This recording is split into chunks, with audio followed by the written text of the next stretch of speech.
Here we are today on May 5th at the task force meeting here in Roxborough, and today we have Sherry Wilburn. She is the EDC director for Person County. She's going to be giving you all a presentation on how the EDC works here in Person County, what she likes, dislikes, what she'd like to see done better, and what she sees for the future.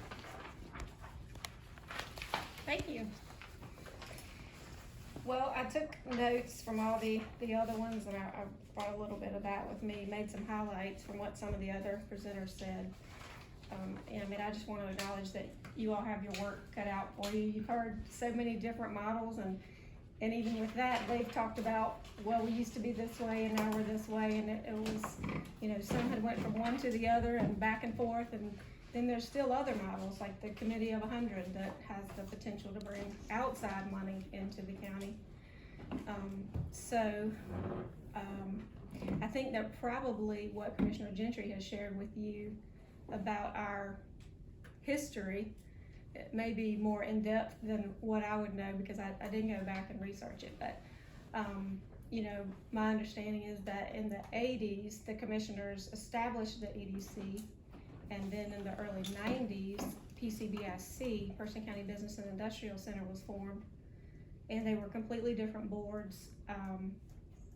PCBIC seemed to be doing industrial development. I'm not sure how they were funded, but somewhere along the way, that board became made up of the same membership as the EDC. And so by default, they're publicly appointed, and the funds that they had at the time that I came on the scene in 2013 were clawback funds from force protection. And so that was, this might be public money because it came from the county originally, it might not. It was kind of up in the air, but ultimately it was determined that PCBIC was a public board because it is publicly appointed. There's public control. So we do have a 501c3 nonprofit in place, but it's kind of an anomaly in that it's a public nonprofit rather than a private nonprofit. And there is a path to making that private with what we already have. So. And the bylaws for that 501c3 state it's public, or, I mean, is there a matching of the bylaws with it being public?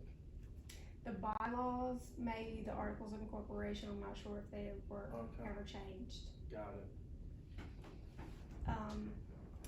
So the way that the EDC is structured, when I came on, it was made up of 9 voting members. That's the max you can have for a public board. You can have fewer.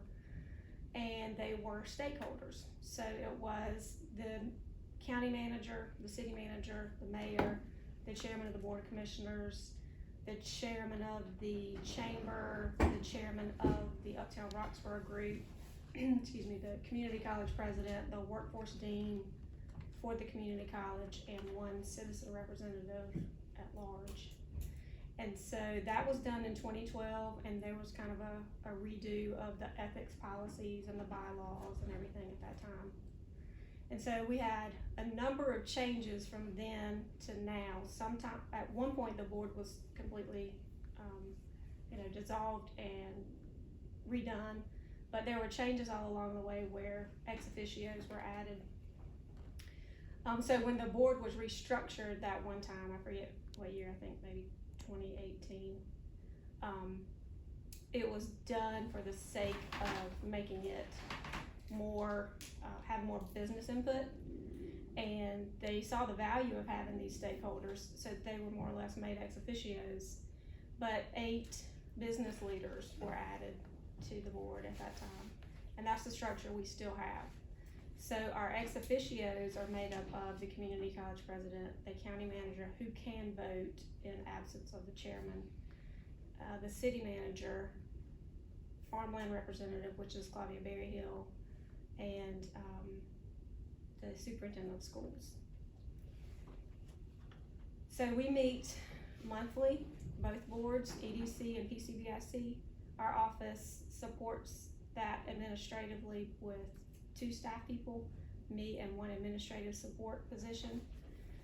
We also manage the property of PCBIC, the industrial park out at Crown Boulevard, make sure that gets mowed and the lights stay on, and, taxes get paid on all the property that they own, in addition to overseeing the budget for that and the budget for the county ED department and the budget for the EDC.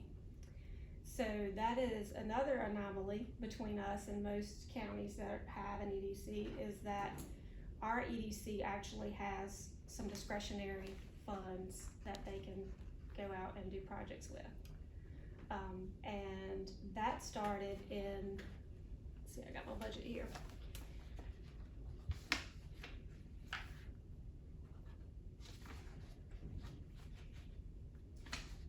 That started in fiscal year 20, so 1920. The commissioners approved, on top of our department operating budget, $250,000 for EDC discretionary funding. They continued that in 2021 and allowed anything that was unspent from the previous year to be rolled into the next year. And so at this point, they have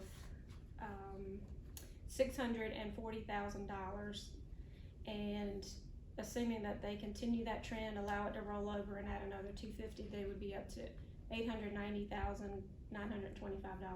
for the upcoming budget year for their discretionary spending.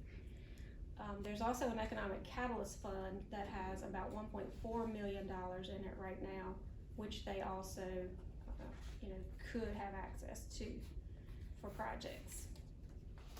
When you say, discretionary funds, economic catalyst funding, generally speaking, what's the intention for those funds? They have used it for. Yeah, give me some examples. They've used it for due diligence. The county owns, I know y'all have talked some about, how we are product deficient right now and we need inventory. We've heard that from some of the other counties as well. So we were looking for some low-hanging fruit to get a more closer to a pad-ready site.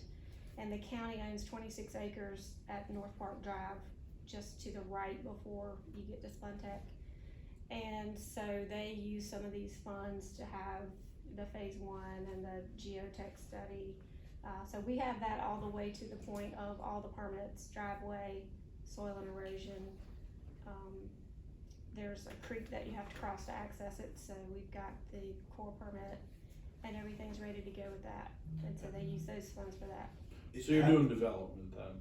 Right. Okay. How do you access those funds? Do you have to go back and ask the county to use those funds, or is it just, hey, Sherry, if you guys wanna use the funds, you use the funds on what you see fit, and the board votes on it? The EDC board votes on Okay. it for those funds. Okay.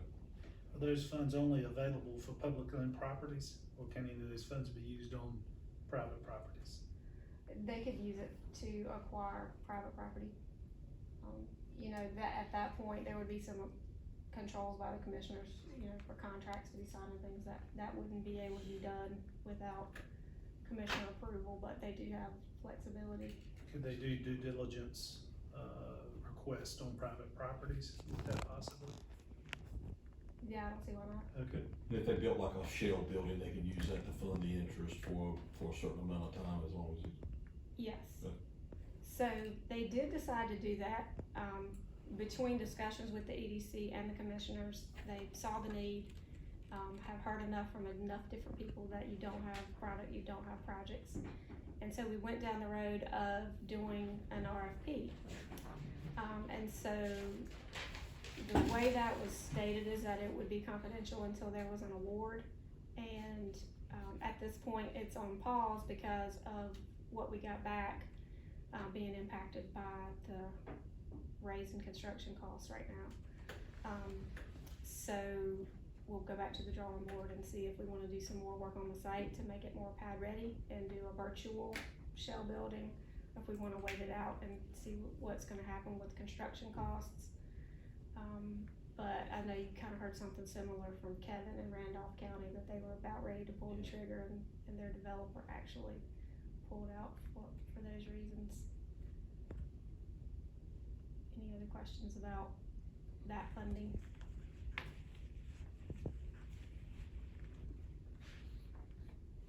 Okay, Well, I'll move on to, our staff.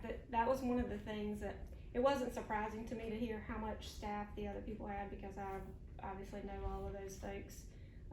The one that was probably most surprising was Rockingham County, because they had the most of everybody, with 6, and being a county department, and probably being the smaller of the ones y'all had talked to. But, you know, even in Wilson, they have 4 people. I know she said 3.5, but that's, like, the funding is half, but they have a full 4th person.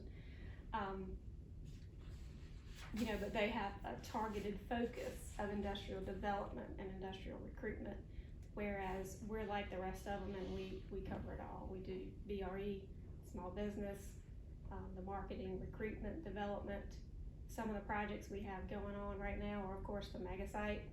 So that was one thing that was different about us and the other counties, was that is a whole different beast in and of itself. And I know Randolph is kind of partnered with Greensboro on theirs, but I think apparently Greensboro does the marketing for that, since Kevin didn't mention it.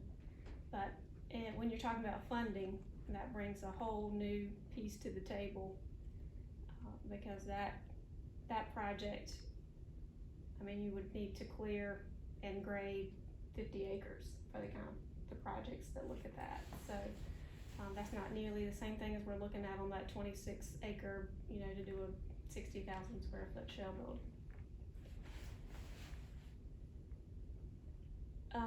There's some other sites that may come online soon. I don't know if y'all are aware that some of the older buildings that we have changed hands. Lot Screen was changed hands and has a development owner now. Not sure what's gonna happen with that property yet, but I know they're out there doing work.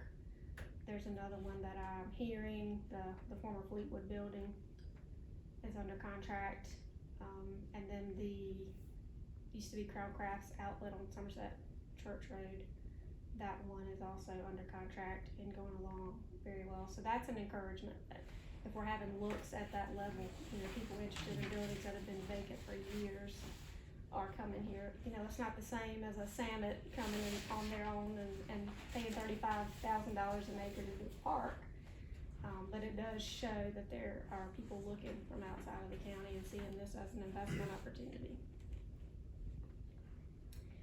So we talked a lot lately, over the last few years, about our key needs, and product being one of them. But with where things are right now, I would say, as you compare us to the other counties, one of our critical needs is staffing. Kevin had the fewest, and he had 3 full-time economic development professionals. I would probably wager that since they're a private group, their administrative stuff is probably done, you know, by an accountant and maybe someone on their board for their minutes, but we take care of all of that with an administrative support and with me. So there's a lot more we could do in terms of the opportunities we have right now, locally and beyond, if we were more equipped with staff. So I have requested an additional position in the budget this year.